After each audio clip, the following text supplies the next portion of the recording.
Namaskar. Hello and welcome to P Guru's channel. I'm your host Sri Iyer.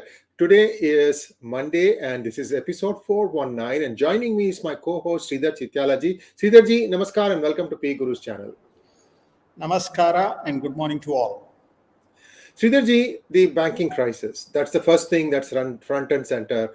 Looks like the UBS has bought Credit Suisse for 3.2 billion. The numbers that were being bandied about was 1 billion. Please explain to us what the discrepancy is, sir. And also, let's start with that. First and foremost, I think that I think it's a good move. The way the Swiss bankers and the US and the Swiss regulators have framed it as a bank that was in financial crisis. This is not a bailout. And they felt that it was important to preserve this, the Swiss banking system, and therefore they facilitated a merger. 5 central banks were involved because liquidity has to be created, and also the epidemic. If there is a problem because of Credit Suisse, it cascades down the world. Bank of Canada, Bank of England, Bank of the Fed, the European Central Bank, and then of course the Swiss National Bank were involved to create a large financial enterprise which will have anything from $3.4 trillion to $5 trillion of assets under management. Obviously, this stabilizes the banking system within the context of any contagion in the large institutions. So that is my read. The liquidity will be provided by the Fed, Sriji. And why it is $3.2 billion? Because they felt that this would be fair to both shareholders, notwithstanding the fact the Credit Suisse will take close to 70% haircut on the share price. Thank you so much for that clarification, Sridharji. Now, United States banking scenario. The market started down, but now they are up. The stock market has just opened. And clearly, the stock market approves of the purchase of UBS by Credit Suisse, I think. And looks like whatever the measures that have been put in place by the Fed seems to be holding, at least for now. Overall, is this a financial contagion, or are there other factors that cause this to happen, like a domino effect? Sridharji, I know that this is something that Paul probably did not model in his equations. I don't know. I'm just guessing loud here. Sir, give us a quick run-up on how this could have led from other factors. Great. Thank you so much, Sriji. I've seen a number of comments despite poor video quality yesterday, right? And everybody saying US has an appalling bad banking system. So therefore, the world has to go somewhere. Now, let me reaffirm one more time. The US monetary policy and the US banking system is standing up to the failed policies on the fiscal side and on the foreign policy side of the Biden administration. Let's kind of go back. When he took over in 2021, February, we started the Russian war started. The oil prices went from $60 or $55 at that point of time to $125 before it cascaded its way. So when you have high prices on the energy side, it cascades itself into every perimeter of the economy, be it airways, be it travel, be it manufacturing, etc. The first issue. The second issue, the Ukraine war also precipitated the supply chains, especially around the fertilizers and the food grains, that also cascaded itself into the economic system. This is number 2. Number 3 is the China COVID, and the post-recovery from the COVID took a longer time, and you had pile up of commodities and goods in China, which never reached the shores. So you then suddenly stacked up the inflation in the US economy, which cascaded its way into the rest of the global economy. Now, inflation was not caused by bad management of the banks. Inflation was not caused by the bad monetary policies. Inflation was not caused by the inadequacies in the banking system of the United States. This is a clear message that is coming. So what has happened is they escalated the interest rates from almost 0.25% to now today you are at a prime rate of 4.25 to 4.5%. That's a 400 basis point jump. No financial institution or no bank can cope with this level of hike when they have assets priced at different price points. Give one example. The commercial real estate in United States has got $1.5 trillion priced somewhere between 0.25 and 0.5%.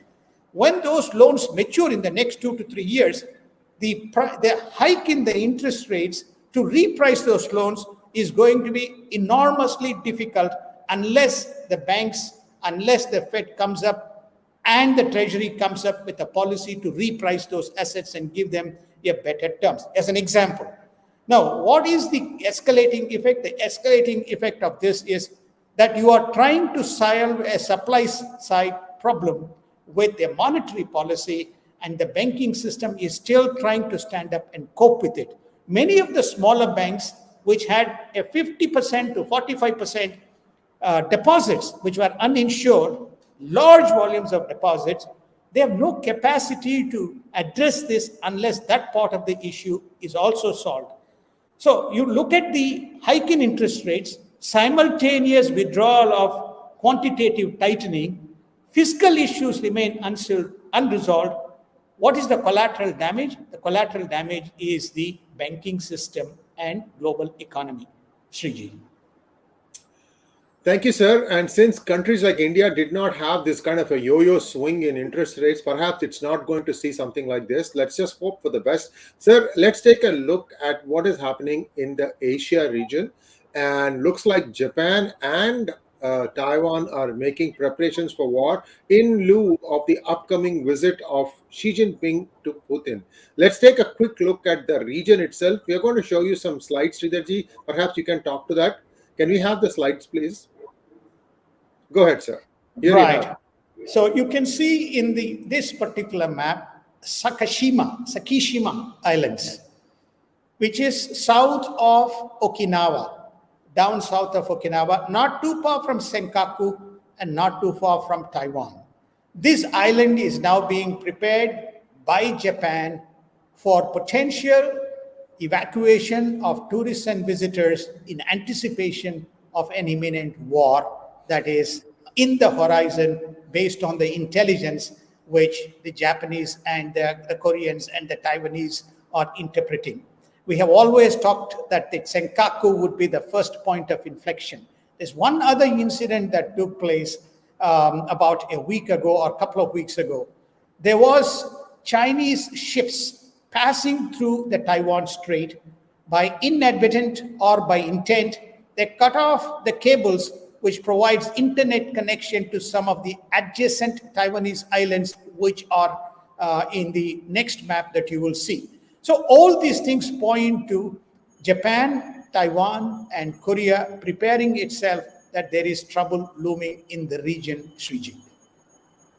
Yeah, let's take a look at the next map, please. So that way we have completed Sir, go ahead, sir. We have got the next map. So now you can see the Taiwanese map, and you can see the islands adjacent, the small islands in the map to the right of it. Okay, not too far from, and some of the islands near Yaeyama are also the small islands belong to the Taiwan, and the internet connections to those islands have been cut off. If you take a look at Senkaku and the Sakishima Islands, they are not too far from the battle zone as far as the Taiwan is concerned. So these two maps point out that there is trouble looming, and Japan, Taiwan, and probably Korea in anticipation are preparing themselves what would happen.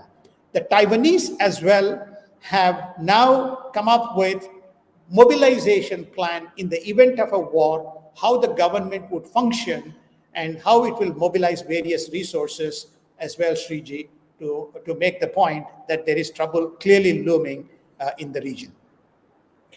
Sir, Germany and Japan partnered to work towards economic and supply chain security across India Pacific as the two government ministers meet to chalk out a plan.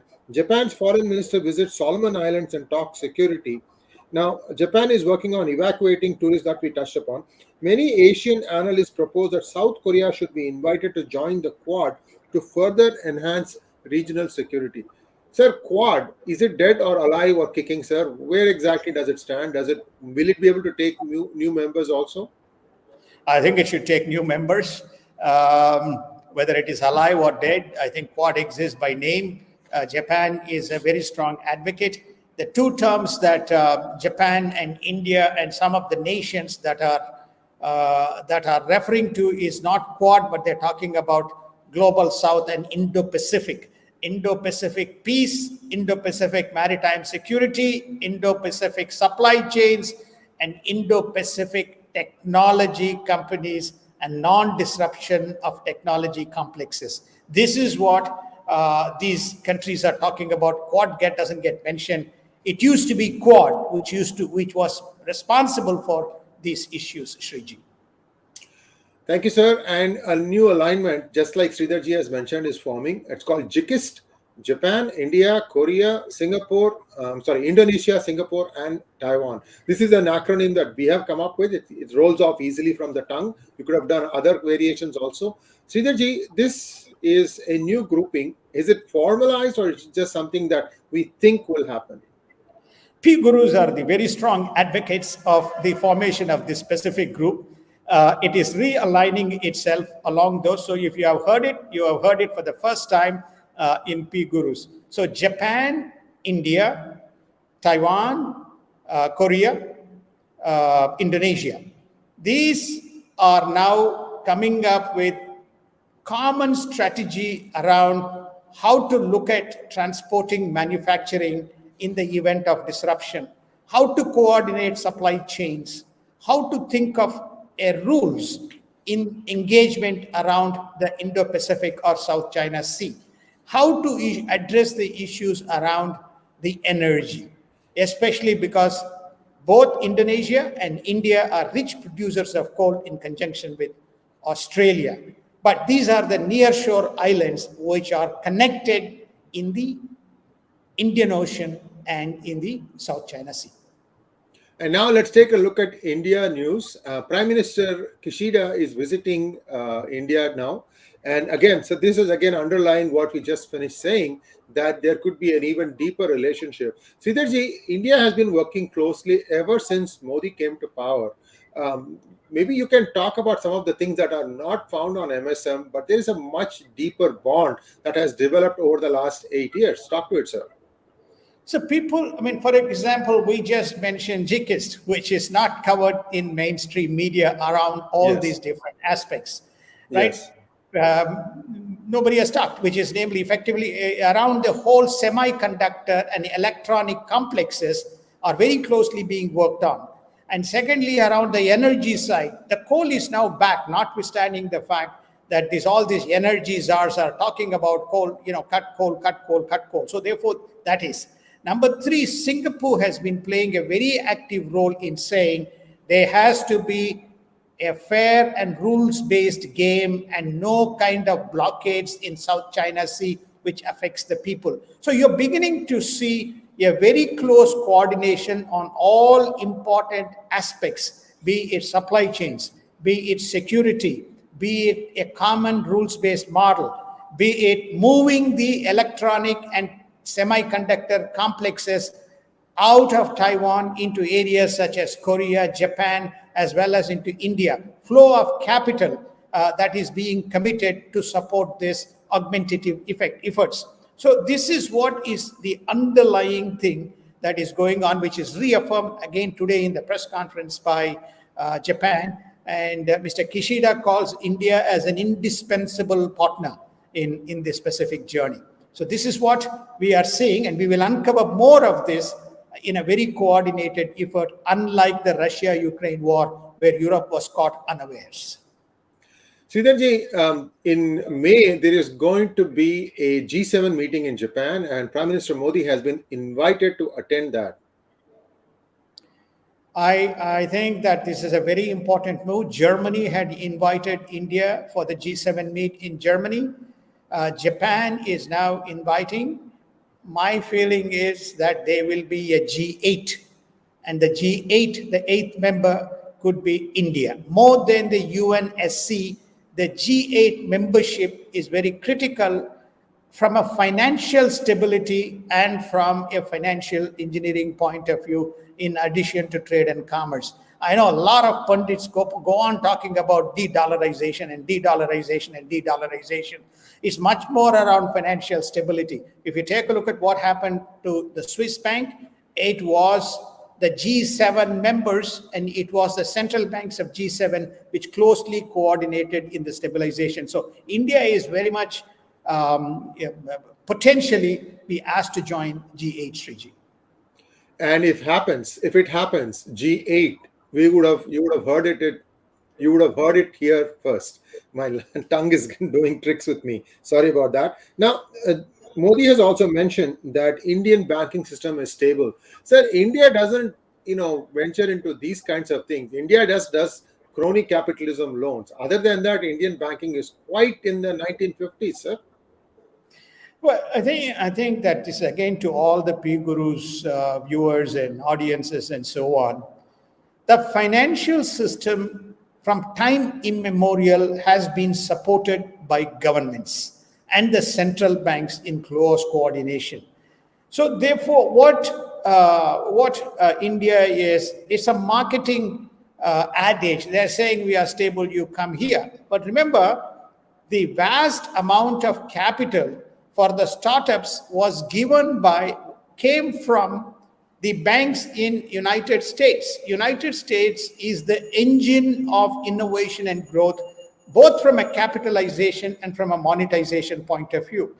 No less than $87 billion of money flowed into India, and much of it is from United States, and much of the capital that was deployed came from the US private equity and venture capital players. So therefore, I think what they're saying is that, okay, you have money in US banks, you please bring the money to GIFT City or to Mumbai, and we will provide a stable ecosystem for you to engage in your activities. So it's a marketing adage. I think that it will take some more time. Just to give you an example, there's no resolution mechanism for disputes. There's no resolution mechanism for disputes in Russia. There's no resolution mechanism for disputes in China. There's no resolution mechanism for disputes in India. You got to have a resolution mechanism. You won't be going to Supreme Court of China, or you won't be going to the People's Republic Court of Beijing, or to the Moscow, the Communist Party. So therefore, there are no mechanisms to, when they do that, then you can talk about de-dollarization and flight of capital and movement and so on. So when the market mechanisms and market resolution process doesn't exist, we can go on talking about all other aspects, Sriji. Thank you, sir. And India and China are within striking distance of each other in the line of actual control. And the Minister of External Affairs, Dr. Subramaniam Jaishankar, has confirmed that unless the tensions along the border don't ease, there is no point in talking to China about anything. So India is beginning to take a little bit harder stand, and they're also acknowledging that China has basically got in without saying it in so many words. Sridharji, where do things stand now? India has been preparing. They've been laying down infrastructure like roads at a frenetic pace along the border. China has not been idle either, Sridharji. No, I think many of your defense experts who come on P Guru's channel would probably allude to the same. I think both the armies are now at a handshaking distance. Anything can happen. Just all you need is an accident. And China is unwilling to let its pressure down. Okay, it is continuing to persist. But India is not blinking. India is preparing extremely well, and they're saying we are ready. So I just don't see a resolution, because Xi is right now, the Emperor Xi is on the brink of brinkmanship right around the world. We touched on South China Sea, we touched on Taiwan, we touched on line of LAC. Then when we go to the Europe, we'll begin to see how he is trying to engage and engineer partnership with Russia. Of course, many people believe that Russia is not at fault, doesn't matter, but who is principal support of the Russian army and Russian arms supply? It is Korea and China. Sridharji, I always think of the tight relationship between the United States dollar and the Hong Kong dollar as something like an umbilical cord. And if that were to cut, it will be like a Brahmastra that US would put on China. Your thoughts, sir? I think the Chinese believe that they have many lives, so therefore, they can't see. They don't accept under Xi Jinping. They do not accept the perspective that U.S. can destabilize either their security apparatus or their economic apparatus. If you see very clearly, what are the three things that Xi Jinping did? First, he brought all the financial ecosystem under his CCP control. Second, all the tech companies are directly under his control. The entire army is under his control. He has put a special czar on the political side, facing inward into the country. So he's got all his things, and he believes that he's on a mission to form partnership, etc., with rest of the world. Only time will tell whether he is going to blink or whether there is some kind of a calamity which will force China to change its course. And India expresses its brotherly love to Sri Lanka and saying that they are like brothers. And also, India is getting ready to see if there will be a trickle back of technology workforce laid off from the United States. I don't know what form and shape that is going to take. Clearly, India's infrastructure has improved. However, the people who are returning will probably have some settling time. Same thing happened during COVID days when workforce came back from Middle East. So it's not like this is the first time. I think I was just explaining to someone earlier today, which is to say that a vast number of the tech companies use H-1 visas to internally augment their capacity. In fact, the ratio of internal to external in many companies ranges from 40 to 50 or 40 to 60%, which is namely there are more people from outside than inside. So what India is saying is when they cut costs, there's still fixed costs, which is namely the overheads associated with keeping all these people. There is a need for doing that work. It may not be the same volume of work, but still there is work to be done. And it is that spillover work they believe will come to India. Thank you, sir. And now for the most important section of the day, United States news. Is Trump going to be arrested tomorrow? Over-exuberant Attorney General of New York State, Sridharji, what is going to happen if Trump gets arrested? Can he contest as a president again? Two questions, sir. Only two questions. I know. Now you should have said, it is from your city and it's from your state, Sriji. That's what you should have said, Sriji. So as I used to say, you had a chance to have a dig at me. Yes, we produce several eccentric stalwarts. And so we have now a Manhattan district attorney who is hell-bent, who is, by the way, a Soros candidate who was put in there. And he's got himself organized by all indications. If it is not Tuesday on Wednesday, I think President Trump will be arrested and he will be on trial. And I can tell you the grand jury has also been set up and to indict him and to say that there was irregularities and there's probably election violation laws in terms of the payout money that was given to Cohen.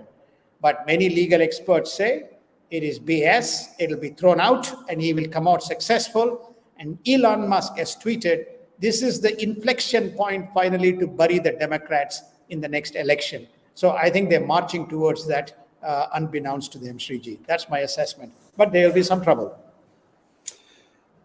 Stormy Daniels settlement is the one case that they are hinging on, aren't they, sir?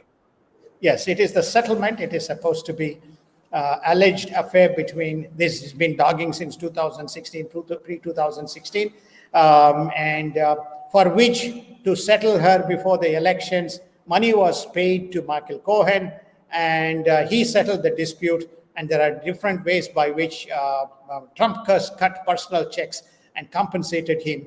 And this whole castigation this has all to do with the hush money that was paid out, which according to the Democrats and the New York attorney or Manhattan district attorney is considered illegal, contrary to what the rest of the. So it's a handpicked jury and a handpicked Manhattan District Attorney who is going to indict him, but Trump will come out free. If the case is not dismissed, the second question, if the case is not dismissed, if the case holds, if he goes to the higher court, then he cannot contest the elections.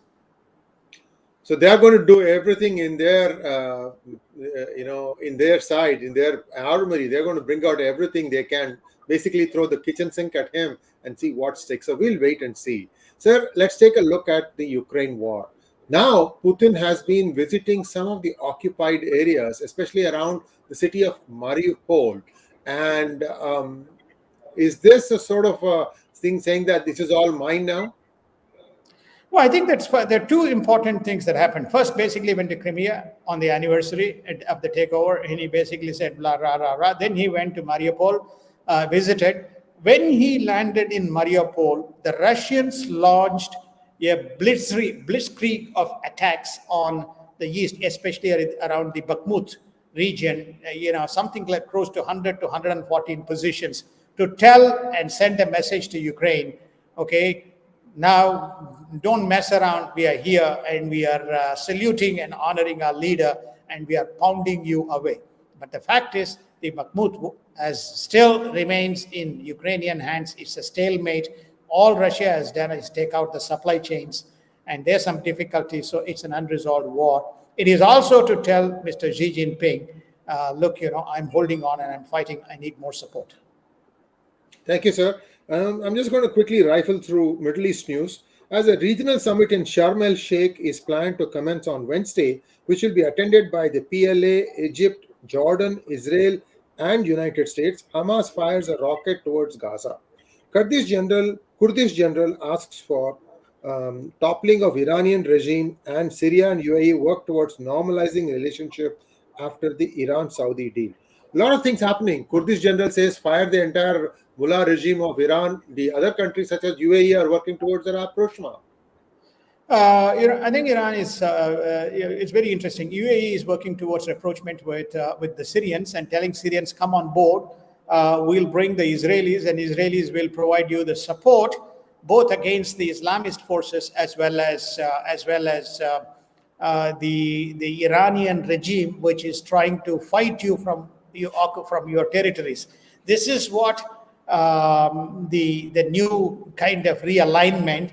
You can very clearly see the UAE is taking a slightly opposite stance to the Saudis. So we have global insights. So you can see that we have 5 different fulcrum areas, and all of those 5 areas, you can see different shaping of alliances taking place and simultaneous meetings. The most important meeting is at Sharm el-Sheikh on Wednesday, where you will have PLA, where you will have Jordan, where you will have Israel, and you have Egypt, and you will have United States at that specific meeting, basically to say, guys, this Hezbollah and the Iranian surrogates are ruining peace in Palestine. Try to coexist, and there will be a mechanism by which some kind of autonomy will be given to the PLA, and it will still be, I don't know whether it will be a 2-state solution, not under Benjamin Netanyahu, probably a 1-state solution. But while this happens, there is simultaneous realignment even within the Middle East post-West Asia Accord. In West Asia Accord was a great triumph by the Trump, where he brought, including the Saudis, the Bahrainis, the Kuwaitis, the Israelis, all together, and the UAE and under one umbrella. When I talked initially about the economic catastrophe, I talked about the Biden's, some of the foreign policies, and one of the big policies is Saudi Arabia. I believe Saudi Arabia will eventually break the Chinese nexus and will come back mainstream into the Euro-US bloc, Sriji. Thank you, sir. And we have just a few questions. If with your permission, maybe we can ask 1 or 2, if you don't mind, sir. Here's the first one. By the way, viewers, on this, we are going to start our Ask Abhijit session with an explanation on why this coordinated attacks happen. So do tune in. That's going to be in about an hour's time from now. Sridharji, please go ahead, sir. This somebody is asking whether the Khalistani protests in United Kingdom, Canada, and Australia have ulterior motives that are such as derailing the free trade agreements with India, UK, Canada, and Australia on the closest trading partners. Is there a correlation between the two? No, I think I just don't see anything strategic on FTA and trade. These are what we call as very, very vulnerable points.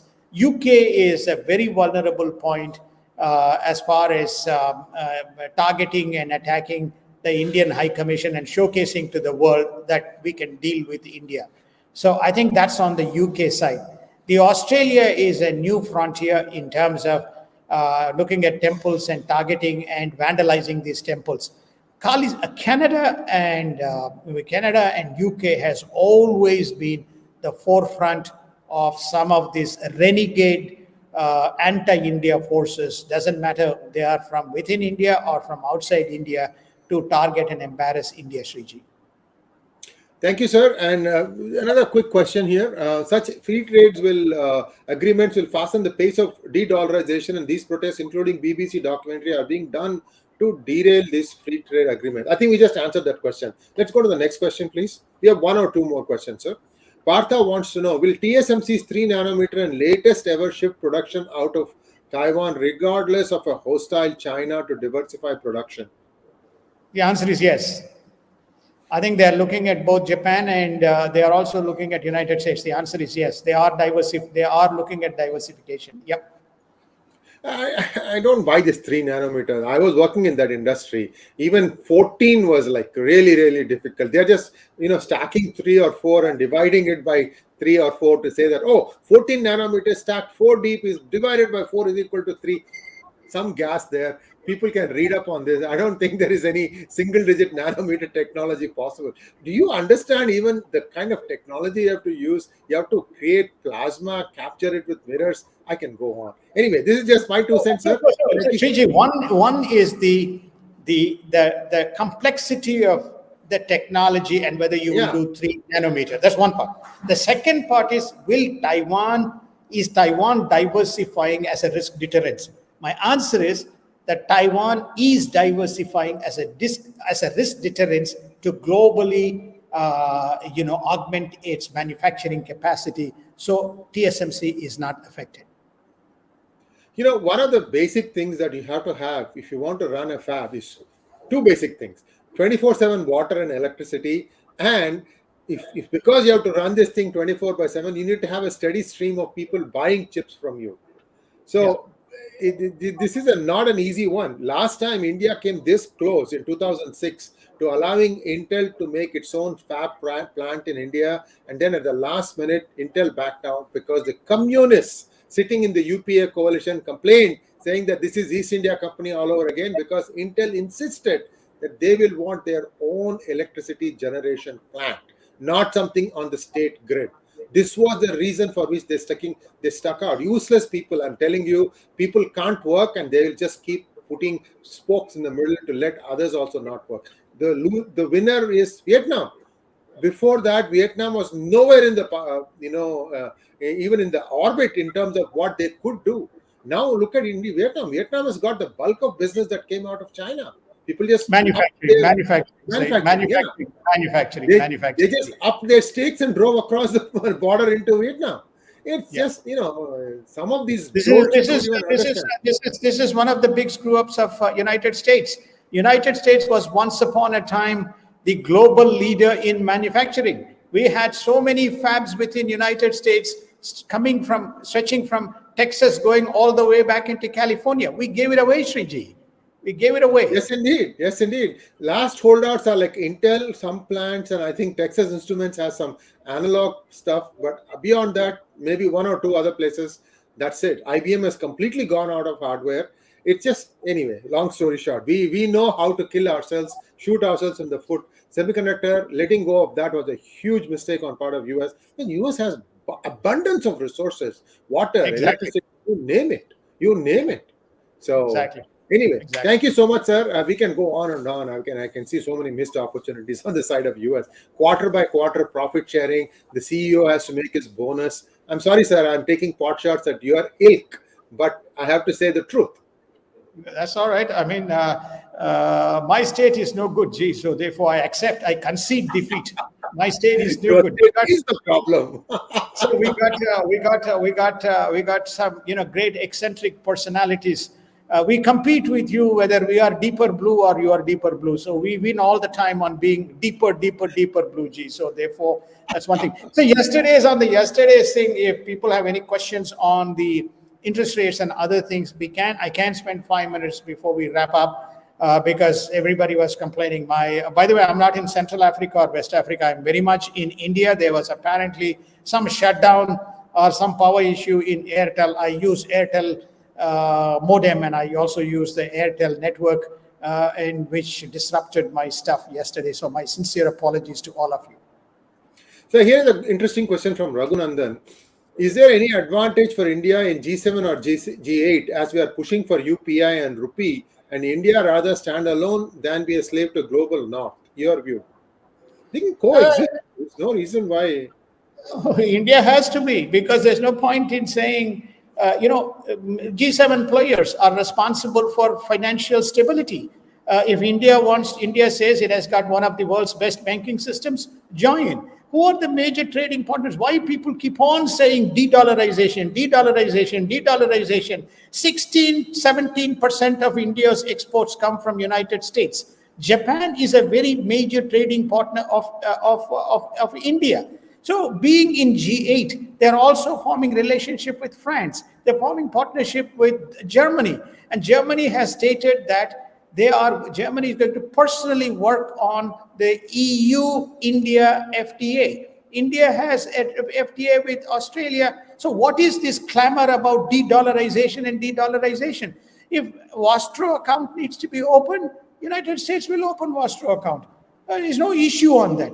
But the de-dollarization is the greatest BS that has been thrown. Let me tell you again, the de-dollarization is the greatest BS that has been thrown. Okay, today, tomorrow, day after tomorrow, the G7 is the financial stabilizing force. India has to be part of it, and India has to be accepted, and India will be accepted. It is for India to join and say, yes, I am part, because I am now a 12 trillion PPP economy. I will soon be a 5 trillion GDP. I'm a responsible player. I will work with you. Hence, therefore, India will have to be, in my view, when it is offered, accept the G8 membership. There's nothing to do with de-dollarization. Or the de-dollarization pundits can go on and they can profess their theories. I'm still asking Sriji to give me a location where I can buy for $1 3 INR future trade contract. I can't find it. If you find it, give it to me. I'll buy it. I'll put $100,000 into that, because I'm going to make zillions on that forward trade, Sriji. Thank you, sir. You mentioned in passing the word Vostro. Can you touch for 1 minute what is Vostro, what is Nostro, and why this is important in foreign trade exchanges? Well, yeah, it is an account that opened by United States in a central bank to deposit money in Indian rupee. And when United States has to receive money in US dollar, then India will use that specific account to fund on an agreed rate that is determined, and that agreed rate will remain in force. Today, India is pegged to US dollar. It is variance to other currencies, but it is pegged to US dollar. The advantage of having a Vostro Nostro account is that you can have bilateral currency limits established and free flow of money between in the respective currencies as they do the trade. Sriji. So that's the range that we talked about a few DGIs ago. Some of you sharp observers might have noticed. Sridharji had mentioned that range. I'm not going to mention here. You guys can put in comment whether you understood what the numbers were, and let us take it from there. And you will notice this was mentioned about a month ago, and see where the range is between US dollar and Indian rupee. It has been fairly true to what Sridharji had estimated. So we do give you news before it even forms, guys. I'm sorry bragging a little bit here, but it is true. So for every mistake, we'll also accept and eat humble pie. Thank you so much. Last question, sir. Partha wants to know, I asked because the next AMD Ryzen CPUs will be made on TSMC's 3 nanometers and Intel is still on 10 nanometers and consumes 40% more electric power. Lockdowns were particularly bad for gamers. Shriji, this is your territory. I am a banker, markets economist. Now we're getting into, I did engineering some 48 years ago. So, I have gray matter. I have only markets numbers in my brain. So I hand it back to you, Shriji, on this CPUs and nano micro technology, Shriji. Partha, it is not a process that scales. See, what has happened is, I think of about 20 years now, we could not go beyond a certain amount of frequency on running a particular CPU. So instead of trying to make the CPU go faster and faster, we started going lateral, making 10 core processor, 20 core processor, things like that. And then you had to change your software to try and take advantage of the parallelism. And this is a software that has been in development for a long time. That's how you got the NVIDIAs and AMD, which is actually 88 Technologies of Canada. This is the display company. And these are the ones who are really at the front end because of the online gaming requirements. Whether it is 3 nanometers or 10 nanometers, believe me when I say this, 3 nanometers is a pie in the sky. People can make some verbal gymnastics just to have bragging rights that my nanometer process is better than your nanometer process. The power savings or usage comes from how well you write your software. And that's where things are going to change. It is my contention that today you have to write different software for NVIDIA chips, different software for AMD, which is 88 Technologies, and you have to write different software for Intel. And then there is also ARM. ARM is the chip that drives all the Apple products. So there's a lot going on there.